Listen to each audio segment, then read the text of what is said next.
ನಮಸ್ಕಾರ. ಉತ್ತರ ಕರ್ನಾಟಕ ನ್ಯೂಸ್ನ ಪ್ರೈಮ್ ಟೈಮ್ಗೆ ಸ್ವಾಗತ. ನಾನು ಹನುಮಂತ್ ದೇಶ್ಮುಖ್.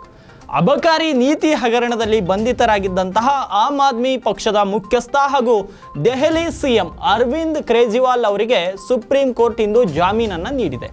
10 ಲಕ್ಷ ರೂಪಾಯಿ ಬಾಂಡ್ ಹಾಗೂ 2 ಶ್ಯೂರಿಟಿಗಳೊಂದಿಗೆ ಇವರಿಗೆ ನ್ಯಾಯಮೂರ್ತಿ ಉಜ್ವಲಾ ಬುಯಾನ್ ಹಾಗೂ ನ್ಯಾಯಮೂರ್ತಿ ಸೂರ್ಯಕಾಂತ್ ದಿ ಸದಸ್ಯತಾ ನ್ಯಾಯಪೀಠ ಈ ಒಂದು ಜಾಮೀನನ್ನು ಮಂಜೂರು ಮಾಡಿದೆ.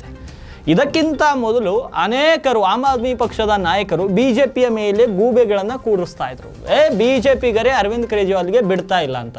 ಆದರೆ ಭಾರತದಲ್ಲಿ ಬಿಜೆಪಿಯವರ ಆಟನೂ ನಡೆಯಲ್ಲ, ಕಾಂಗ್ರೆಸ್ನವರ ಆಟನೂ ನಡೆಯಲ್ಲ, JDSನವ್ರದ್ದು ಆಟ ನಡೆಯಲ್ಲ, ಸಮಾಜವಾದಿ ಪಕ್ಷದವರ ಆಟನೂ ನಡೆಯಲ್ಲ. ಭಾರತದಲ್ಲಿ ಸಂವಿಧಾನ ಏನು ಹೇಳುತ್ತೆ ಅದರ ಪ್ರಕಾರ ಭಾರತ ದೇಶ ನಡೀತೆ. ನಮ್ಮ ನ್ಯಾಯಾಂಗ ವ್ಯವಸ್ಥೆ ಏನು ಹೇಳುತ್ತೆ ಅದರ ಪ್ರಕಾರ ನಮ್ಮ ದೇಶ ನಡೆಯುತ್ತೆ ಹೊರತು ಈ ರಾಜಕೀಯ ನಾಯಕರಿಂದ ಎಂದೂ ಕೂಡ ನಮ್ಮ ದೇಶ ನಡೆಯಲ್ಲ. ಮತ್ತೊಮ್ಮೆ ಸತ್ಯಮೇವ ಜಯತೆ ಅನ್ನೋದು ಪ್ರೂವ್ ಆಗಿದೆ. ಅದು ಅರವಿಂದ್ ಕೇಜ್ರಿವಾಲ್ ವಿಷಯದಲ್ಲಿ ಇರಲಿ ಅಥವಾ ಬಿಜೆಪಿಗರ ವಿಷಯದಲ್ಲಿರಲಿ, ಯಾವುದೇ ಪಕ್ಷದ ವಿಷಯದವ್ರು ಇರಲಿ, ಏನೋ ತಪ್ಪು ಮಾಡಿ ಜೈಲಿಗೆ ಹೋದ ತಕ್ಷಣ ಇವರು ಆರೋಪ ಮಾಡೋದೇ ನಮ್ಮ ಪಕ್ಷದ ನಾಯಕರನ್ನ ಬೇಕಂತ ಜೈಲಿಗೆ ಹಾಕಿದ್ದಾರೆ ಅಂತ. ಇಲ್ಲಿ ಭಾರತದಲ್ಲಿ ಎಲ್ಲದಕ್ಕೂ ಕಾನೂನು ಸುವ್ಯವಸ್ಥೆ ಇದೆ. ನಮ್ದೇನು ಬಾಂಗ್ಲಾದೇಶ ಅಲ್ಲ, ನಮ್ದೇನು ಪಾಕಿಸ್ತಾನ ಅಲ್ಲ. ಆ ರೀತಿ ಆಗೋಕ್ಕೆ ನಮ್ಮದು ಭಾರತದ ಪ್ರಜಾಪ್ರಭುತ್ವ ತುಂಬ ಗಟ್ಟಿಯಾಗಿದೆ. ಭಾರತದವರು ಎಲ್ಲರೂ ಒಗ್ಗಟ್ಟಿನಿಂದ ಇದ್ದೇವೆ. ಹಾಗಾಗಿ ನಮ್ಮ ಪ್ರಜಾಪ್ರಭುತ್ವ ಗಟ್ಟಿಯಾಗಿದೆ, ನಮ್ಮ ನ್ಯಾಯಾಂಗ ವ್ಯವಸ್ಥೆ ಗಟ್ಟಿಯಾಗಿದೆ. ಹಾಗಾಗಿ ತಪ್ಪು ಮಾಡಿಲ್ಲ ಅಂದರೆ ಜಾಮೀನು ಸಿಗುತ್ತೆ, ತಪ್ಪು ಮಾಡಿದರೆ ಶಿಕ್ಷೆ ಆಗುತ್ತೆ. ಇದು ಭಾರತದಲ್ಲಿ ಒಂದು ಪ್ರಜಾಪ್ರಭುತ್ವಕ್ಕೆ ಇರುವಂಥ ಶಕ್ತಿ ಅಂತ ನಾವು ಹೇಳ್ಬೋದು. ಇನ್ನು ಇವರಿಗೆ ಜಾಮೀನು ಸಿಕ್ಕಿದ್ದಕ್ಕಾಗಿ ಆಪ್ ಪಕ್ಷದ ಮುಖಂಡರು, ಕಾರ್ಯಕರ್ತರು ಎಲ್ಲರೂ ಪ್ರತಿಯೊಬ್ಬರು ಇವತ್ತು ಸಿಹಿ ಹಂಚು ಸಂಭ್ರಮಾಚರಣೆಯನ್ನು ಮಾಡಿದ್ದಾರೆ. ಮಾಡಲಿ, ಖುಷಿಯ ವಿಚಾರ. ಅವರ ನಾಯಕ ಜಾಮೀನಿನ ಮೇಲೆ ಹೊರಗೆ ಬಂದಿದ್ದಾರೆ ಅಂತ ಮಾಡೋದ್ರಲ್ಲಿ ತಪ್ಪಿಲ್ಲ. ಆದರೆ ಸುಮ್ಮನೆ ಬೇರೆ ಪಕ್ಷದವರನ್ನು ದೂಷಿಸುವುದು, ನ್ಯಾಯಾಂಗ ವ್ಯವಸ್ಥೆಯನ್ನು ದೂಷಿಸುವುದು, ಸರ್ಕಾರಗಳನ್ನು ದೂಷಿಸುವುದು ಸರಿಯಲ್ಲ. ಹೀಗೆ ಜಾಮೀನಾದಾಗ ಅವ್ರು ಹೇಳಬೇಕಲ್ಲ, ಇವರೆಲ್ಲ ಪಾಪ ಸುಮ್ಮನಿದ್ರು ಆವಾಗ ಅದಕ್ಕೆ ಹೊರಗೆ ಬಂದರು ಅಂತಲೂ ಹೇಳಬೇಕು. ಹಾಗಿದ್ರೆ ಪ್ರತಿ ಸಲ ಆರೋಪ ಮಾಡೋದಿದ್ರೆ ಅಂದರೆ ನೋಡಬೇಕು. ಒಳ್ಳೆಯ ರೀತಿಯಲ್ಲಿ ಇವತ್ತು ಜಾಮೀನನ್ನು ಮಂಜೂರಾಗಿದೆ. ಜುಲೈ 12ರಂದು CBI ಬಂಧಿಸಿತ್ತು ಇವರಿಗೆ. ಆಗಿಂದ ಜೈಲುವಾಸ ಮುಂದುವರಿತು. ಇದೀಗ 6 ತಿಂಗಳ ಬಳಿಕ ದೆಹಲಿ CM ಬಿಡುಗಡೆಯಾಗುತ್ತಿದ್ದಾರೆ. CM ಕೋರ್ಟ್ ಜಾಮೀನು ನೀಡಿದ ಬೆನ್ನಲ್ಲೇ ಆಮ್ ಆದ್ಮಿ ಪಕ್ಷದ ಎಲ್ಲ ಮುಖಂಡರು ಇವತ್ತು ಸಿಹಿ ಹಂಚು ಸಂಭ್ರಮಿಸಿದ್ದಾರೆ ಅನ್ನೋ ಒಂದು ಸುದ್ದಿ ದೆಹಲಿಯಿಂದ ಇವತ್ತು ಮೂಡಿ ಬಂದಿತ್ತು. ಆದರೆ ಹಲವು ರಾಜಕೀಯ ಕುತೂಹಲಗಳಿಗೆ ಕಾರಣವಾಗಿದೆ. ಯಾಕಂದರೆ ಇವಾಗ ಹರಿಯಾಣದಲ್ಲಿ ಕೂಡ ಚುನಾವಣೆ ನಡೆಯಲಿದ್ದು ಈ ಒಂದು ಆಮ್ ಆದ್ಮಿ ಪಕ್ಷದ ಮುಖಂಡ ಅರವಿಂದ್ ಕೇಜ್ರಿವಾಲ್ ಹೊರಗೆ ಬಂದಿರೋದ್ರಿಂದ ದೆಹಲಿಯ ನಾಯಕರು ಇವರು. ಆದರೆ ಹರಿಯಾಣದ ಮೇಲೆ ಈ ಬಾರಿ ಕೂಡ ಪ್ರಭಾವ ಬೀರುತ್ತೆ. ಯಾಕಂದರೆ ಅಲ್ಲಿ ಎರಡೂ ಪಕ್ಷದವರು, ಕಾಂಗ್ರೆಸ್ ಮತ್ತು ಆಮ್ ಆದ್ಮಿ ಪಕ್ಷದವರು ಅಲ್ಲಿ ಮೈತ್ರಿಯನ್ನು ಮಾಡ್ಕೊಂಡಿದ್ದಾರೆ. ಹಾಗಾಗಿ ಅಲ್ಲಿಯೂ ಕೂಡ ಈ ಬಾರಿ ಪರಿಣಾಮ ಬೀರುವಂಥ ಸಾಧ್ಯತೆ ಇದೆ. ಯಾಕಂದರೆ ನನಗೆ ಜೈಲಿಗೆ ಕಳಿಸಿದ್ರು ಹಾಗೆ ಹಿಂಗೆ ಅಂತ ಅಲ್ಲಿ ಹೋಗಿ ಜನರ ಒಂದು ವಿಶ್ವಾಸ ಗಳಿಸಿಕೊಳ್ಳಿಕ್ಕೆ ಅವಕಾಶ ಅಂತ ಹೇಳ್ಬೋದು. ಆದರೆ ಅಲ್ಲಿರೋ ಜನರು ಇವರ ನಿರ್ಧಾರವನ್ನು ಹೆಂಗೆ ಸ್ವೀಕರಿಸ್ತಾರೆ ಅನ್ನೋದ್ರ ಮೇಲೆ ಎಲ್ಲಾನು ಡಿಪೆಂಡ್ ಆಗುತ್ತೆ. ಇನ್ನು ಮುಂದಿನ ಸುದ್ದಿ, ನಾಗಮಂಗಲ ಘಟನೆ, ಬಿಜೆಪಿ ಸತ್ಯ ಶೋಧನಾ ಸಮಿತಿ ರಚನೆ. ಬಿಜೆಪಿಯ ನಾಯಕರ ನೇತೃತ್ವದಲ್ಲಿ ಒಂದು ಸಮಿತಿಯನ್ನು ರಚನೆ ಮಾಡಲಾಗಿದೆ. ಅಂದರೆ ಏನು, ಮೊನ್ನೆ ನಾಗಮಂಗಲದಲ್ಲಿ ನಡೆದಂಥ ಘಟನೆ ಮಂಡ್ಯ ಜಿಲ್ಲೆಗೆ ಸೇರಿರುತ್ತೆ. ಈ ನಾಗಮಂಗಲ ಅನ್ನೋ ಒಂದು ಪ್ರದೇಶ, ಅಲ್ಲಿ ಈ ಒಂದು ಘಟನೆ ನಡೆಯುತ್ತೆ. ಆ ಘಟನೆಗೆ ಸಂಬಂಧಪಟ್ಟ ಹಾಗೆ ಇವತ್ತು ಬಿಜೆಪಿ ಏನು ಗಣೇಶನ ನಿಮಜ್ಜನ ಮೆರವಣಿಗೆ ವೇಳೆ ಅಹಿತಕರ ಘಟನೆ ನಡೆದಿದೆ. ಸ್ಥಳಕ್ಕೆ ಭೇಟಿ ನೀಡಿ ಪರಿಶೀಲನೆಯನ್ನು ನಡೆಸಿದ್ದಾರೆ. ವಿಜೇಂದ್ರ ಭೇಟಿ ಕೊಟ್ಟರು, ಬೇರೆ ಬೇರೆ ನಾಯಕರೆಲ್ಲ ಭೇಟಿ ಕೊಟ್ಟಿದ್ದಾರೆ. ಆದರೆ ಇದೀಗ ಸತ್ಯ ಶೋಧನಾ ಸಮಿತಿ ರಚನೆ ಮಾಡಿದ್ದಾರೆ ಮಾಜಿ DCM ಡಾಕ್ಟರ್ ಅಶ್ವಥ್ ನಾರಾಯಣ್ ಅವರ ನೇತೃತ್ವದಲ್ಲಿ. ನಾಗಮಂಗಲದಲ್ಲಿ ಮೊನ್ನೆ ಈ ಒಂದು ಘಟನೆ ನಡೆದಿದ್ದಕ್ಕೆ ಬಿಜೆಪಿಗರು ಆಕ್ರೋಶವನ್ನು ಹೊರಹಾಕ್ತಿದ್ದಾರೆ. ಕಾಂಗ್ರೆಸ್ನವರು ಇದೊಂದು ಸಣ್ಣ ಗಲಾಟೆ ಅಂತ ಹೇಳ್ತಿದ್ದಾರೆ. ಆದರೆ ಈ ಒಂದು ಘಟನೆಯಲ್ಲಿ ಬಲಿಯಾದವರು ಬಡವರು, ಕೂಲಿ ಕಾರ್ಮಿಕರ ಮಕ್ಕಳು. ಬಲಿಯಾದವರು ಅಂದರೆ ಆ ಕೇಸ್ನಲ್ಲಿ ತಗಲಾಕೊಂಡವರು, ಆ ಒಂದು ಸಣ್ಣ ಪುಟ್ಟ ಕೇಸ್ನಲ್ಲಿ ತಗಲಾಕೊಂಡ್ರು ಬಡವರ ಮಕ್ಕಳು, ಕೂಲಿ ಕಾರ್ಮಿಕರ ಮಕ್ಕಳು. ಆದರೆ ಯಾವುದೇ BJP ನಾಯಕನ ಮಗನೂ ಅದರಲ್ಲಿಲ್ಲ, ಯಾವ ಕಾಂಗ್ರೆಸ್ ನಾಯಕನ ಮಗನೂ ಇಲ್ಲ, ಯಾವ JDS ನಾಯಕನ ಮಗನೂ ಕೂಡ ಆ ಒಂದು ಘಟನೆಯಲ್ಲಿ ಸಿಲುಕಿಲ್ಲ, ಆತನ ಮೇಲೆ FIR ಆಗಿಲ್ಲ. ಈ ರಾಜಕಾರಣಿಗಳು, ರಾಜ್ಯದಲ್ಲಿರುವಂಥ ರಾಜಕಾರಣಿಗಳು, ಅದು BJPಗರೇ ಇರಲಿ, ಕಾಂಗ್ರೆಸ್ಸಿಗರೇ ಇರಲಿ, ಈಗ ಗಣೇಶ ಚತುರ್ಥಿ ನಡೆದಿದೆ ಅಂತ ಇವರು ಹಿಂದೂಗಳ ಪರವಾಗಿ ಬ್ಯಾಟ್ ಬೀಸ್ತಾ ಇದ್ದಾರೆ BJPಗರು. ನಮಗೇನು ತೊಂದರೆ ಇಲ್ಲ, ತಪ್ಪು ಮಾಡಿದವರು ಯಾರೇ ಇರಲಿ ಅವ್ರಿಗೆ ಶಿಕ್ಷೆ ಆಗಲಿ. ಅದು BJPಗರೇ ಇರಲಿ, ಕಾಂಗ್ರೆಸ್ನವರೇ ಇರಲಿ, ಹಿಂದೂಗಳೇ ಇರಲಿ, ಮುಸ್ಲಿಮರೇ ಇರಲಿ. ಆದರೆ ಪ್ರತಿಯೊಂದರಲ್ಲಿ ರಾಜಕಾರಣ ಮಾಡ್ಕೊತ ಹೋಗೋದು ಸರಿಯಲ್ಲ. ನಮಗೂ ಗೊತ್ತಿದೆ, ಭಾರತದಲ್ಲಿ ಹಿಂದೂಗಳಿಗಿರುವಂಥ ಏಕೈಕ ದೇಶ ಅಂದರೆ ಭಾರತ. ಇಲ್ಲೇ ಈ ರೀತಿ ಮಾಡದಿದೆ ಹೋದರೆ ಹೆಂಗೆ ಅಂತ ಎಲ್ರಿಗೂ ಅನಿಸುತ್ತೆ. ಅದು ಬೇರೆ ಪ್ರಶ್ನೆ. ಆದರೆ ನಮ್ಮ ಹತ್ರ ಪ್ರಜಾಪ್ರಭುತ್ವ ಇದೆ, ಕಾನೂನು ಇದೆ, ಕಾನೂನಿನ ಚೌಕಟ್ಟಿನಲ್ಲಿ ಎಲ್ಲವೂ ಆಗಲಿ. ಬಿ ಜೆ ಪಿಗರು ಇಷ್ಟೊಂದು ಮುತುವರ್ಜಿ ವಹಿಸಿ ಮುಂದೆ ಹೋಗುವಂಥ ಅವಶ್ಯಕತೆ ಇಲ್ಲ. ಆದರೆ ಬೇಕು ಅಂತಲೇ ಅವರು ಜಗಳಕ್ಕೆ ಬಂದರೆ ಬಿ ಜೆ ಪಿಗರು ಏನು ಯಾರ ಮೇಲೆ ಅನ್ಯಾಯ ಆಗಿದೆಯಲ್ಲ ಅವರ ಪರವಾಗಿ ಬಿ ಜೆ ಪಿಗರು ನಿಲ್ಲಬೇಕು. ಅದು ಬಿ ಜೆ ಪಿಗರ ಧರ್ಮ. ಯಾಕೆಂದರೆ ಜನ ನಿಮ್ಮನ್ನು ನಂಬಿಕೊಂಡಿದ್ದಾರೆ, ನೀವು ನಿಲ್ಲಬೇಕು. ಆದರೆ ಎಲ್ಲದರಲ್ಲಿ ರಾಜಕೀಯ ಮಾಡೋದು ಕೂಡ ಸರಿಯಲ್ಲ. ಹಾಗಾಗಿ ಇವತ್ತು ಏನು 5 ಜನರ ಒಂದು ನೇತೃತ್ವದಲ್ಲಿ ಒಂದು ಸಮಿತಿಯನ್ನು ರಚನೆ ಮಾಡಲಾಗಿದೆ. ಆ ಸಮಿತಿಯಲ್ಲಿ ಈಗಾಗಲೇ ಡಾಕ್ಟರ್ CN ಅಶ್ವಥ್ ನಾರಾಯಣ್ ಮಾಜಿ DCM ಇವರು, ಅದೇ ರೀತಿ ಭೈರತಿ ಬಸವರಾಜ್ ಮಾಜಿ ಸಚಿವರು, ಅದೇ ರೀತಿ KC ನಾರಾಯಣಗೌಡ ಮಾಜಿ ಸಚಿವ, ಅದೇ ರೀತಿ ಲಕ್ಷ್ಮೀ ಅಶ್ವಿನ್ ಗೌಡ ರಾಜ್ಯ ಕಾರ್ಯದರ್ಶಿ ಮತ್ತು ಭಾಸ್ಕರ್ ರಾವ್ ನಿವೃತ್ತ ಪೊಲೀಸ್ ಆಯುಕ್ತರ ನೇತೃತ್ವದಲ್ಲಿ ಒಂದು ಸತ್ಯ ಸಂಶೋಧನಾ ಒಂದು ಸಮಿತಿಯನ್ನು ರಚನೆ ಮಾಡಿರುವಂಥದ್ದು. ಹಾಗಾಗಿ ನೋಡಬೇಕು ಮುಂದಿನ ದಿನಗಳಲ್ಲಿ ಏನು ಒಳ್ಳೆಯ ರಿಸಲ್ಟ್ ಕೊಡುತ್ತಾ, ಏನು ಬರೀ ರಾಜಕಾರಣಕ್ಕೆ ಮಾತ್ರ ಈ ಒಂದು ಸಮಿತಿ ಸೀಮಿತ ಆಗುತ್ತಾ, ಅಥವಾ ನೈಜವಾಗಿ ಹಿಂದೂಗಳಿಗೆ ನ್ಯಾಯ ಕೊಡಿಸುವಂಥ ಕೆಲಸ ಬಿ ಜೆ ಪಿಗರು ಮಾಡ್ತಾರ ಅನ್ನೋದು. ಎಸ್, ಇನ್ನು ಮುಂದಿನ ಸುದ್ದಿ, ಹಳ್ಳಿಯಲ್ಲಿ ಪ್ರತಿಭಟನೆ ನಡೆಸುವ ಎಚ್ಚರಿಕೆಯನ್ನು ಸಂಸದ ತೇಜಸ್ವಿ ಸೂರ್ಯ ನೀಡಿದ್ದಾರೆ. ಇನ್ನು ಬೆಂಗಳೂರಿನ BJP ಕಚೇರಿಯಲ್ಲಿ ಸುದ್ದಿಗೋಷ್ಠಿಯನ್ನು ನಡೆಸಿ ಮಾತನಾಡಿದಂತಹ ಸಂಸದ ತೇಜಸ್ವಿ ಸೂರ್ಯ, ಇಡೀ BJP ನಾಗಮಂಗಲ ಜನತೆಯೊಂದಿಗಿದೆ, ಧೈರ್ಯವಾಗಿ ಗಣಪತಿ ಹಬ್ಬವನ್ನು ಆಚರಿಸಿ ತಪ್ಪಿಸ್ತರ ಮೇಲೆ ಕ್ರಮ ಕೈಗೊಳ್ಳಬೇಕೇ ಹೊರತು ಅಮಾಯಕರ ವಿರುದ್ಧವಲ್ಲ. ಗಲಭೆಗೊಳಗಾದವರ ವಿರುದ್ಧ ಪ್ರಕರಣ ದಾಖಲಿಸುತ್ತಾ ಹೋದರೆ ಹಳ್ಳಿಯಲ್ಲಿಯೂ ಸರ್ಕಾರದ ವಿರುದ್ಧ ಪ್ರತಿಭಟನೆ ನಡೆಸಬೇಕಾಗುತ್ತದೆ ಎಂದು ಎಚ್ಚರಿಕೆಯನ್ನು ನೀಡಿದ್ದಾರೆ. ತೇಜಸ್ವಿ ಸೂರ್ಯ ಅವರು ಹೇಳೋದು ಒಂದೇ, ನಾವು ಹೇಳೋದು ಒಂದೇ. ಅಮಾಯಕರ ಮೇಲೆ ಪ್ರಕರಣ ದಾಖಲು ಮಾಡಿದರೆ ತಪ್ಪಾಗುತ್ತೆ. ಯಾರು ತಪ್ಪು ಮಾಡಿದ್ದಾರೆ ಅವರ ಮೇಲೆ ಪ್ರಕರಣ ದಾಖಲಾಗಲಿ. ಅವರು ಮುಸ್ಲಿಮರೇ ಆಗಿರಲಿ, ಹಿಂದೂಗಳೇ ಆಗಿರಲಿ. ಮೊದಲು ಮುಸ್ಲಿಮರು ಹಿಂದೂಗಳ ಮೇಲೆ ಕಲ್ಲು ಎಸೆದರೆ, ಹಿಂದೂಗಳ ಮೇಲೆ ಹಲ್ಲೆಗೆ ಬಂದರೆ, ಹಿಂದೂ ದೇವಾಲಯಕ್ಕೆ ಕಲ್ಲು ಹೊಡೆದರೆ ಅದು ಮುಸ್ಲಿಮರ ತಪ್ಪಾಗುತ್ತೆ. ಆದರೆ ಅವರನ್ನು ಪ್ರಚೋದನೆಗೆ ಹಿಂದೂಗಳು ಅವರನ್ನು ಪ್ರಚೋದನೆಗೆ ಒಳಪಡಿಸಿದರೆ ಅದು ಹಿಂದೂಗಳ ತಪ್ಪಾಗುತ್ತೆ. ಆದರೆ ಮೊದಲು ಯಾರು ಪ್ರಚೋದನೆಗೆ ಒಳಪಡಿಸ್ತಾರೋ, ಮೊದಲು ಯಾರು ಪ್ರಚೋದನೆಯನ್ನು ಕೊಡ್ತಾರೋ ಅವನೇ ತಪ್ಪಿಸ್ತಾ ಹೊರತು ಪ್ರಚೋದನೆಗೆ ತಕ್ಕ ಪ್ರತಿಕ್ರಿಯೆ ನೀಡಿದವನು ಎಂದೂ ಕೂಡ ತಪ್ಪು ಮಾಡಲ್ಲ, ಅವನು ತಪ್ಪಿಸ್ತಾನೂ ಅಲ್ಲ. ಯಾಕೆಂದರೆ ಆತನು ಆತ್ಮರಕ್ಷಣೆಗಾಗಿ ಹೋರಾಟ ಮಾಡ್ತಾನೆ ಹೊರತು ಹೋರಾಟದ ಉದ್ದೇಶದಿಂದ ಆತ ಹೋರಾಟ ಮಾಡುವುದಿಲ್ಲ. ಮೊದಲು ಯಾರು ಇವರೊಂದಿಗೆ ಪ್ರಚೋದನೆಯನ್ನು ನೀಡಿದ್ದು ಅದನ್ನು ಮೊದಲು ಸರ್ಕಾರ ಎಲ್ಲರ ಮುಂದೆ ಇಡಬೇಕು. ಯಾಕೆಂದರೆ ಪ್ರಚೋದನೆ ಮಾಡಿದವನಿಗೆ ಪ್ರತಿಕ್ರಿಯೆ ನೀಡಲೇಬೇಕಾಗುತ್ತೆ. ಆತ್ಮರಕ್ಷಣೆಗಾಗಿ ಆತನ ವಿರುದ್ಧ ಹೋರಾಟ ಮಾಡಲೇಬೇಕಾಗುತ್ತೆ. ಯಾವನೋ ಬಂದು ನಮ್ಮ ಮನೆ ಮೇಲೆ ಕಲ್ಲು ಎಸಿತಾನಂದರೆ, ಯಾಕಪ್ಪ ಕಲ್ಲು ಎಸಿತಾ ಇದೆಯಾ ಅಂತ ಈ ಥರ ಕಿವಿ ಬಾಯಿ ಮುಚ್ಕೊಂಡು ಕೂಡೋಕ್ಕಾಗಲ್ಲ. ಅವನು ಕಲ್ಲು ಎಸಿದ್ರೆ ನಾವು ಕೂಡ ಇನ್ನೂ 2 ಕಲ್ಲು ಎಸಿಬೇಕಾಗುತ್ತೆ. ಯಾಕಂದರೆ ನಮ್ಗೆ ಆತ್ಮರಕ್ಷಣೆ ಅದು ತಪ್ಪಲ್ಲ. ಆತ್ಮರಕ್ಷಣೆಗಾಗಿ ಹೋರಾಟ ಮಾಡೋದು ತಪ್ಪಲ್ಲ. ಯಾಕೆಂದರೆ ಭಾರತದಲ್ಲಿ ಉಳಿದುಕೊಂಡು ಈ ರೀತಿ ಹಿಂದೂಗಳು ಒಂದು ಹಬ್ಬ ಆಚರಣೆ ಮಾಡ್ಕೊಳ್ಳೋದ್ರಲ್ಲಿ ಈ ರೀತಿಯ ಕೆಲವೊಂದು ಕ್ರಿಮಿಗಳು ಈ ರೀತಿಯ ಆಟವನ್ನು ನಡೆಸ್ತಾ ಇದ್ದಾರೆ. ಈ ಆಟ ನಡೆಯಲ್ಲ. ಕಾಂಗ್ರೆಸ್ನವರು ಇದಕ್ಕೆ ಆಸ್ಪದವನ್ನು ಕೊಡಬಾರ್ದು. ಆದಷ್ಟು ಬೇಗ ಯಾರೇ ಕಿಡಿಗೇಡಿಗಳಿರಲಿ ಆದಷ್ಟು ಬೇಗ ಅವ್ರನ್ನ ಬಂಧಿಸಬೇಕು. ಇಲ್ಲಾಂದರೆ ಏನು ತೇಜಸ್ವಿ ಸೂರ್ಯ ಹೇಳ್ತಿದ್ದಾರಲ್ಲ, ಹಳ್ಳಿಗಳಲ್ಲಿ ಪ್ರತಿಭಟನೆ ಮಾಡ್ತೀವಿ ಅಂತ ಮಾಡಿ. ಯಾಕಂದರೆ ಅಮಾಯಕರ ವಿರುದ್ಧ 100 ಜನ ಕ್ರಿಮಿನಲ್ಗಳು ಮಿಸ್ ಆದರೆ ನಡೆಯುತ್ತೆ, ಆದರೆ ಒಬ್ಬ ಅಮಾಯಕನು ಎಂದೂ ಕೂಡ ಜೈಲು ಪಾಲಾಗಬಾರ್ದು. ಯಾಕಂದರೆ ಅಮಾಯಕನು ಜೈಲು ಪಾಲಾದರೆ ನ್ಯಾಯಾಂಗ ವ್ಯವಸ್ಥೆಗೂ ಬೆಲೆ ಇರಲ್ಲ, ಪ್ರಜಾಪ್ರಭುತ್ವಕ್ಕೂ ಬೆಲೆ ಇರಲ್ಲ. ತಪ್ಪು ಮಾಡಿದವರು ಒಂದು ವೇಳೆ ಮಿಸ್ ಆಗಲಿ, ಆದರೆ ಅಮಾಯಕರು ಎಂದೂ ಕೂಡ ಜೈಲಿಗೆ ಹೋಗಬಾರ್ದು ಅನ್ನೋ ಅವರಿಗಂತ ಗತಿ ಬರಬಾರ್ದು. ಆದರೆ ಹಾಗಂತ ಅಮಾಯಕರನ್ನ ಬಿಡಬೇಕು ಅಂತಲ್ಲ, ಅಮಾಯಕರನ್ನ ಒಂದಿಲ್ಲ ಮಾರನೇ ದಿನ ಆದರೂ ಹಿಡಿದು ಶ್ರೀಕೃಷ್ಣನ ವಾಸಕ್ಕೆ ಕಳಿಸಲೇಬೇಕು ಸರ್ಕಾರ. ಹಾಗಾಗಿ ಕಲ್ಲು ತೂರಿದವರು ಯಾರು, ಗಲಾಟೆ ಮಾಡಿದವರು ಯಾರು, ಅವರ ಮೇಲೆ ಕಠಿಣ ಶಿಕ್ಷೆ ಆಗಬೇಕು. ಯಾಕಂದರೆ ಅವರು ಇವಾಗ ನೀವು ಶಿಕ್ಷೆ ತಗೊಳ್ಳಿಲ್ಲ ಅಂದರೆ ಮುಂದಿನ ವರ್ಷ ಮತ್ತೆ ಗಣೇಶ ಚತುರ್ಥಿಯಲ್ಲಿ ಬರ್ತಾರೆ, ಮತ್ತೆ ಕಲ್ಲು ತೂರಾಟ ಮಾಡ್ತಾರೆ, ಮತ್ತೆ ನಾವು ಕೈ ಕಟ್ಕೊಂಡು ಕೂಡೋಕ್ಕಾಗಲ್ಲ. ಯಾರೇ ಇರಲಿ ಅವ್ರ ಮೇಲೆ ಶಿಕ್ಷೆ ಆಗಬೇಕು. ಇಲ್ಲ ಅಂದರೆ ಪ್ರತಿಭಟನೆ ಮಾಡ್ತೀನಿ ಅಂತ ಹೇಳ್ತಿದ್ದಾರೆ BJPಗರು. ನೋಡಬೇಕು, ಅದು BJPಗರ ಜವಾಬ್ದಾರಿ ಅಲ್ಲ. ಕಾಂಗ್ರೆಸ್ನವರು ಕೂಡ ಇದಕ್ಕೆ ವಿರೋಧ ಮಾಡಬೇಕು. ಯಾಕೆ ನಿಮಗೆ ಹಿಂದೂಗಳು ಓಟ್ ಹಾಕಿ ಗೆಲ್ಲಿಸಿಲ್ವಾ ಕಾಂಗ್ರೆಸ್ನವರಿಗೆ? ಕಾಂಗ್ರೆಸ್ದವ್ರಿಗೆ ಹಿಂದೂಗಳು ಓಟ್ ಹಾಕಿದ್ದಾರೆ ತಾನೆ. ಅಷ್ಟೊಂದು ಏನು ಹೀನಾಯವಾಗಿ ಹೇಳಿಕೆಗಳನ್ನ ಕೊಡ್ತಿದ್ದೀರಿ. ಸಣ್ಣ ಘಟನೆ ಯಾವುದಾದ್ರೂ ಮಸ್ಜಿದ್ ಮೇಲೆ ಕಲ್ಲು ಹಾಕಿದಾಗ ಹಿಂದೂಗಳ ವಿರುದ್ಧ FIR ಆಗುತ್ತೆ ಒಂದೇ ದಿನದಲ್ಲಿ.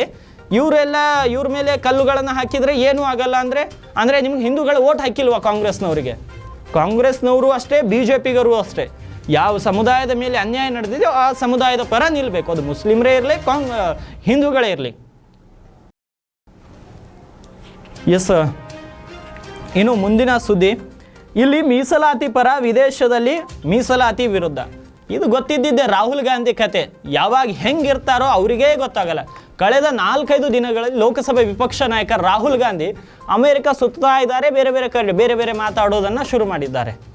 ರಾಹುಲ್ ಗಾಂಧಿ ಭಾರತದ ವಿರೋಧಿಗಳಿಗೆ ಒಂದು ಹೊಸ ಶಕ್ತಿ ಕೊಟ್ಟ ರೀತಿಯಲ್ಲಿ ವರ್ತಿಸ್ತಾ ಇದ್ದಾರೆ. ನಾನು ಮೊದಲು ಕೂಡ ಹೇಳಿದ್ದೆ, ಮೊದಲಿನ ಪ್ರೈಮ್ ಟೈಮಲ್ಲಿ ಭಾರತಕ್ಕೆ ಸಂಬಂಧಪಟ್ಟ ವಿಷಯಗಳನ್ನು ಭಾರತದಲ್ಲಿಯೇ ಚರ್ಚೆ ಮಾಡಿ ರಾಹುಲ್ ಗಾಂಧಿ ಹೊರ ದೇಶದಲ್ಲಿ ಹೋಗಿ ದೇಶದ ಮಾನ ಕಳೆಯೋ ಕೆಲಸ ಮಾಡಬೇಡಿ ಅಂತ 100 ಸಲ ಹೇಳಿದ್ದೀನಿ. ರಾಹುಲ್ ಗಾಂಧಿಗೆ ಏನೇ ಪ್ರಶ್ನೆಗಳಿದ್ರೆ ಏನೇ ಇದ್ರೂ ದೇಶದಲ್ಲಿ ಕೇಳಲಿ.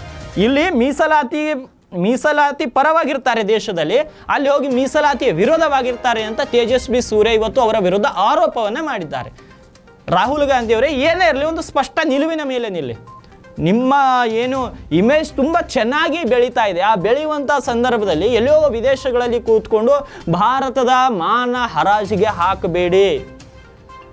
ಯಾಕಂದರೆ ಈಗಾಗಲೇ ಅನೇಕ ಜನರು ನಿಮ್ಮನ್ನು ಒಳ್ಳೆಯ ರೀತಿಯ ಒಬ್ಬ ಒಳ್ಳೆಯ ನಾಯಕ ಅಂತ ನೋಡ್ತಿದ್ದಾರೆ. ಹಾಗಾಗಿ ನೀವು ಒಳ್ಳೆಯ ಕೆಲಸಗಳನ್ನು ಮಾಡಿ ಜನರಿಗೆ ಮಾದರಿಯಾಗಿ ಪ್ರಧಾನಮಂತ್ರಿಯಾಗಿ ನಮಗೆ ಅಭ್ಯಂತರವಿಲ್ಲ. ಆದರೆ ದೇಶದಲ್ಲಿ ಒಂದು ಮಾತು, ದೇಶದ ಹೊರಗೆ ಹೋದಾಗ ಒಂದು ಮಾತು, ಒಂದು ಸಲ ಮೀಸಲಾತಿ ಕೊಡ್ತೀನಿ ಅಂತ ಹೇಳ್ತೀರಿ, ಒಂದು ಸಲ ವಿರೋಧ ಮಾಡ್ತೀನಿ ಅಂತ ಹೇಳ್ತೀರಿ. ಇದು ಅಸಮಂಜಸ. ರಾಹುಲ್ ಗಾಂಧಿ ಒಳ್ಳೆಯ ಕೆಲಸಗಳನ್ನ ಮಾಡಲಿ, ನಾವು ಗೌರವ ಕೊಡ್ತೀವಿ. ಆದರೆ ದೇಶದ ವಿಷಯ ಬಂದಾಗ, ದೇಶದ ಮಾನ ಮರ್ಯಾದೆ ವಿಷಯ ಬಂದಾಗ ಹೊರ ರಾಜ್ಯಗಳಲ್ಲಿ ಹೊರ ದೇಶಗಳಲ್ಲಿ ಹೋಗಿ ನೀವು ನಮ್ಮ ದೇಶದ ಮಾನವನ್ನು ಕಳಿತೀರಂದರೆ ನಿಮಗೆ ತಕ್ಕ ಪಾಠ ಕಲಿಸಲೇಬೇಕಾಗತ್ತೆ. ಈಗ ನೀವು ಸಿಖ್ಖರ ವಿರುದ್ಧ ಒಂದು ಸಲ ಮಾತನಾಡ್ತೀರಿ, RSS ವಿರುದ್ಧ ಒಂದು ಸಲ ಮಾತನಾಡ್ತೀರಿ. ನೀವು ನಿಮ್ಮ ನೈತಿಕವಾಗಿ ಯಾರಿಗೂ ವಿರೋಧ ಮಾಡಿ ನಾವು ತಪ್ಪಂತಲ್ಲ. ಆದರೆ ಹೊರ ದೇಶದಲ್ಲಿ ಹೋಗಿ ಇವರುಗಳಿಗೆ ವಿರೋಧ ಮಾಡೋದು ದೊಡ್ಡ ತಪ್ಪು. ದೇಶದಲ್ಲಿಯೇ ಎಲೆಕ್ಷನ್ ಬಂದಾಗ ಹೇಳಬೇಕಿತ್ತು ನೀವು ಇದೇ ಮಾತುಗಳನ್ನು. ಮೀಸಲಾತಿ ಇರಬಾರ್ದು ದೇಶದಲ್ಲಿ, ನಾವು ಮೀಸಲಾತಿನ ಬಂದ್ ಮಾಡ್ತೀವಿ ಅಂತ ಚುನಾವಣೆ ಸಂದರ್ಭದಲ್ಲಿ ಯಾಕೆ ಹೇಳಿಲ್ಲ ರಾಹುಲ್ ಗಾಂಧಿ ಅವರೇ? ಆವಾಗ ಯಾಕೆ ಭಯ ಇತ್ತ? ಯಾಕೆ ಆವಾಗ ವೋಟ್ ಬ್ಯಾಂಕ್ ರಾಜಕಾರಣ ಮಾಡೋ ನಿಮಗೆ ಇವತ್ತು ವೋಟ್ ಬ್ಯಾಂಕ್ ರಾಜಕಾರಣ ನೆನಪು ಹೋಯ್ತಾ? ಚುನಾವಣೆ ಸಂದರ್ಭದಲ್ಲಿ ನೀವು ಪ್ರಣಾಳಿಕೆಯನ್ನು ಹೊರಡಿಸಿದ್ರಿ 2024 ಲೋಕಸಭಾ ಚುನಾವಣೆಗೆ. ಆ ಪ್ರಣಾಳಿಕೆಯಲ್ಲಿ ಬರೀಬಹುದಿತ್ತಲ್ಲ, ಮೀಸಲಾತಿ ರದ್ದು ಮಾಡ್ತೀವಿ, ಮೀಸಲಾತಿ ಅವಶ್ಯಕತೆ ದೇಶಕ್ಕಿಲ್ಲ, ಮೀಸಲಾತಿ ಬೇಡ, ಪ್ರಣಾಳಿಕೆಯಲ್ಲಿ ಬರೀಬಹುದಿತ್ತು. ಬರ್ದಾಗ ನೀವು ಇವಾಗ 100 ಸ್ಥಾನ ಗಳಿಸಿದ್ರಲ್ಲ, ಅವಾಗ ಎಷ್ಟು ಸ್ಥಾನ ಬರ್ತಿತ್ತು ಅದು ಗೊತ್ತಾಗ್ತಿತ್ತು. ಇಲ್ಲಿ ಒಂದು ಮಾತು, ಹೊರ ದೇಶದಲ್ಲಿ ಒಂದು ಮಾತು. ಒಬ್ಬ ವಿರೋಧ ಪಕ್ಷ ನಾಯಕ ಸ್ಥಾನದಲ್ಲಿದ್ದೀರಾ, ಅದನ್ನು ಸರಿಯಾಗಿ ಬಳಸ್ಕೊಂಡು ದೇಶದ ಉದ್ಧಾರಕ್ಕಾಗಿ ಕೆಲಸ ಮಾಡಿ. ಆದರೆ ದೇಶದಲ್ಲಿ ಆಗುವಂತಹ ಒಳ್ಳೆಯ ಕೆಲಸಗಳಿಗೆ ಅಡ್ಡಗಾಲು ಹಾಕಬೇಡಿ. ಯಾಕಂದರೆ ನಿಮಗೆ ಎಲ್ಲ ಒಂದು ಇಷ್ಟು ದೊಡ್ಡ ಉದ್ದದ ಪಟ್ಟಿದೆ, ಆ ಎಲ್ಲ ಪಕ್ಷದವ್ರು ಸೇರಿಸಿ ನಿಮಗೆ ವಿರೋಧ ಪಕ್ಷದ ಸ್ಥಾನದಲ್ಲಿ ಕೂಡಿಸಿದ್ದಾರೆ. ಒಬ್ಬರೇ ನಿಮ್ಮ ಕಾಂಗ್ರೆಸ್ ಪಕ್ಷದವರನ್ನಿಂದ ಅಲ್ಲ, ಅವ್ರು ಎಲ್ಲರನ್ನ ಗೌರವಕ್ಕೆ ತಗೊಂಡು ಹೋಗಿ ಒಳ್ಳೆ ಕಾರ್ಯಗಳನ್ನ ಮಾಡಿ. ಈ ರೀತಿ ಅಡ್ಡಗಾಲು ಹಾಕುವ ಕೆಲಸಗಳನ್ನು ಮಾಡಬೇಡಿ ರಾಹುಲ್ ಗಾಂಧಿ. ನಿಮಗೂ ಪ್ರಧಾನಿಯಾಗೋ ಸಮಯ ಬರುತ್ತೆ, ಆದರೆ ಆ ಸಮಯಕ್ಕಾಗಿ ಕಾಯುವಂತಹ ರಾಜ ಬೇಕು ಈ ದೇಶಕ್ಕೆ. ಆದರೆ ನಿಮ್ಮಲ್ಲಿ ಆ ಪೇಷನ್ಸ್ ಕಾಣಿಸ್ತಾನೇ ಇಲ್ಲ ನನ್ನ ಹತ್ರ. ನೋಡಬೇಕು ರಾಹುಲ್ ಗಾಂಧಿ ಮುಂದಿನ ದಿನಗಳಲ್ಲಿ ಏನು ಮಾಡ್ತಾರೆ ಅನ್ನೋದು. ಇನ್ನು 4ನೇ ಸುದ್ದಿ ಇವತ್ತಿನ ಪ್ರೈಮ್ ಟೈಮ್ನಲ್ಲಿ. ರಾಜ್ಯದ ಜನರಿಗಾಗಿ ರಾಜೀನಾಮೆ ನೀಡಲು ಸಿದ್ಧ ಪಶ್ಚಿಮ ಬಂಗಾಳದ CM ಮಮತಾ ಬ್ಯಾನರ್ಜಿ. ಇವ್ರದ್ದು ಅದೇ ಕತೆ. ಮಗು ಚಿಕ್ಕಂದಿದ್ದಾಗ ಅದಕ್ಕೆ ಹಾಲು ಕುಡಿಸಿ ಚೆನ್ನಾಗಿ ಬೆಳೆಸ್ಕೊಂಡ್ರೆ ದೊಡ್ಡದಾದ್ಮೇಲೆ ಆ ಮಗು ಕೂಡ ಚೆನ್ನಾಗಿ ಬೆಳೆಯುತ್ತೆ. ಇಲ್ಲ ನಾ ಮಗು ಸಣ್ಣಂದಿದ್ದಾಗೆ ಅದಕ್ಕೆ ಸರಾಯಿ ಕುಡಿಸ್ತೀನಿ, ಅದಕ್ಕೆಲ್ಲ ಚಟಗಳನ್ನು ಹೇಳ್ಕೊಡ್ತೀನಿ ಅಂದಾಗ ಆ ಮಗು ಕೂಡ ಮುಂದೆ ಹೋಗಿ ಕೆಟ್ಟ ದಾರಿ ಹಿಡಿಯುತ್ತೆ. ಮಮತಾ ಬ್ಯಾನರ್ಜಿದು ಕೂಡ ಅದೇ ಕತೆ. ರಾಜ್ಯದಲ್ಲಿ ಮೊದಲೇ ಕಾನೂನು ಸುವ್ಯವಸ್ಥೆಯನ್ನು ಕಾಪಾಡಿಕೊಂಡಿದ್ರೆ ಇವತ್ತು ನಿಮಗೆ ಈ ಪರಿಸ್ಥಿತಿ ಬರ್ತಾ ಇರಲಿಲ್ಲ ಮಮತಾ ಬ್ಯಾನರ್ಜಿ ಅವರೇ. ಇವಾಗ ಏನೋ ನಿಮಗೆ ಸಂಕಷ್ಟ ಬಂದಿದೆ ಅಂತ ರಾಜೀನಾಮೆ ಕೊಡ್ತೀನಿ ಜನರ ಹಿತಕ್ಕಾಗಿ ಅಂತ ಹೇಳ್ತಿದ್ದೀರಿ. ಆ ಮೊದಲೇ ರಾಜ್ಯದ ಜನತೆ ಹಿತಕ್ಕಾಗಿ ಕಾನೂನು ಸುವ್ಯವಸ್ಥೆಯನ್ನು ಸರಿಯಾಗಿ ಕಾಪಾಡ್ಕೊಳ್ಬೇಕಿತ್ತು ನೀವು. ಆದರೆ ಅವತ್ತು ಆಯುಷಾರಾಮಿ ಜೀವನವನ್ನು ಮಾಡಿದ್ರಿ. ಹಾಗಂತ ನೀವು ಆಯುಷಾರಾಮಿ ಜೀವನ ಅಂತ ನಾನು ಹೇಳ್ತಾ ಇಲ್ಲ, ನೀವು ಕೂಡ ಸಾಕಷ್ಟು ಹೋರಾಟ ಸಂಘರ್ಷಗಳನ್ನು ಮಾಡಿ ದಿಟ್ಟ ಮಹಿಳೆಯಾಗಿ ಬೆಳೆದು ಕಾಂಗ್ರೆಸ್ನವರನ್ನು ವಿರೋಧ ಮಾಡಿ ಆ ಮಟ್ಟಿಗೆ ಬೆಳೆದು ಮತ್ತು ಲೆಫ್ಟಿಸ್ಟ್ ಪಾರ್ಟಿಗಳನ್ನು ಕೂಡ ನೀವು ಮೆಟ್ಟು ನಿಂತು ಒಂದು ಒಳ್ಳೆಯ ಗೌರವಯುತವಾದ ಸ್ಥಾನದಲ್ಲಿ ಇದ್ದೀರಾ. ಆದರೆ ಕಾನೂನು ಸುವ್ಯವಸ್ಥೆಯನ್ನು ಮೊದಲೇ ಕಾಪಾಡ್ಕೊಂಡು ಹೋಗಬೇಕಿತ್ತು. ಆದರೆ ನೀವು ಕೂಸು ಹುಟ್ಟಿದ ಮೇಲೆ ಕುಲಾಯಿ ಹೊಲಿಸುವಂಥ ಪ್ರಯತ್ನಕ್ಕೆ ಮುಂದಾಗಿದ್ದೀರಿ. ಅದೇ ಮೊದಲೇ ಮಗು ಹುಟ್ಟುತ್ತಂದರೆ ಒಂದು ಕುಲಾಯಿ ಹೊಲಿಸಿಟ್ಟಿದ್ರೆ ಒಳ್ಳೆಯದಾಗ್ತಾ ಇತ್ತು. ಅಂದರೆ ಕಾನೂನು ಸುವ್ಯವಸ್ಥೆ ನಿಮ್ಮ ರಾಜ್ಯದಲ್ಲಿ ಕಾಪಾಡಿಕೊಂಡಿದ್ರೆ ಈ ರೀತಿ ಅರ್ಜೇಕರ್ ಕಾಲೇಜಿನಲ್ಲಿ ನಡೆದಂಥ ಘಟನೆಗಳು ನಡೆಯುತ್ತಿರಲಿಲ್ಲ. ನೋಡಬೇಕು ಮಮತಾ ಬೆನರ್ಜಿ ಅವರು ಏನು ಧರಣಿಯನ್ನು ಹಿಂಪಡೀಲಿಕ್ಕೆ ಹೇಳ್ತಿದ್ದಾರೆ. ಆದರೆ ಧರಣಿಯನ್ನು ಹಿಂಪಡಿತಾರಾ ಇಲ್ಲ ಅಲ್ಲಿರೋ ವೈದ್ಯರು ಅನ್ನೋದನ್ನು ತಿಳಿಯಲಿದೆ ಮುಂದಿನ ದಿನಗಳಲ್ಲಿ.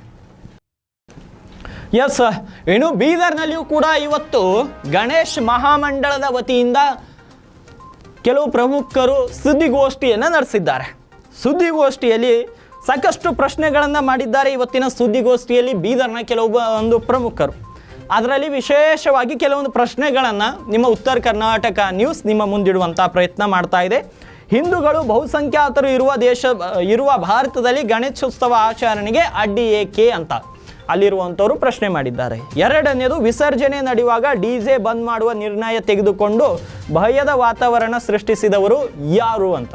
ಮೂರನೇದು, ಗಣೇಶನನ್ನು ನೋಡಲು ಬಂದ ಲಕ್ಷಾಂತರ ಜನಗಳಿಗೆ ಉತ್ತರ ನೀಡುವವರು ಯಾರು. ಲಕ್ಷಾಂತರ ಜನ ಬಂದಿಲ್ಲ, ಸಾವಿರಾರು ಸಂಖ್ಯೆಯಲ್ಲಿ ಬಂದಿದ್ದಾರೆ. ಮಾರ್ಗ ಮಧ್ಯೆ ಗಣೇಶನನ್ನು ತಡೆಯಲು ಕಾರಣವೇನು ತಿಳಿಸಬೇಕಂತ ಪ್ರಶ್ನೆ ಮಾಡಿದ್ದಾರೆ. ಜಿಲ್ಲಾಡಳಿತಕ್ಕೆ ಹೀಗೆ ಸಾಲು ಸಾಲು ಪ್ರಶ್ನೆಗಳ ಸುರಿಮಳೆಯನ್ನು ಮಾಡಿದ್ದಾರೆ. ಮತ್ತು ಇನ್ನೊಂದು ಸ್ಪಷ್ಟವಾಗಿ ಹೇಳಿದ್ದಾರೆ, ಕೆಲವೊಬ್ಬರು ಅವರಿಗೆ ಅಲ್ಲಿ ಬಂದಂಥವರಿಗೆ ಪ್ರಚೋದನೆಯನ್ನು ನೀಡಿದ್ದಾರೆ. ಏನು ಕೈಗೆ ಬಳೆ ಹಾಕ್ಕೊಂಡಿದ್ದೀರಾ ಅನ್ನೋ ರೀತಿಯಲ್ಲಿ ಸನ್ನೆ ಮಾಡಿದ್ದಾರೆ ಅಂತ ಅಲ್ಲಿರುವಂಥವರ ಪ್ರಮುಖರು ಹೇಳಿದ್ದಾರೆ.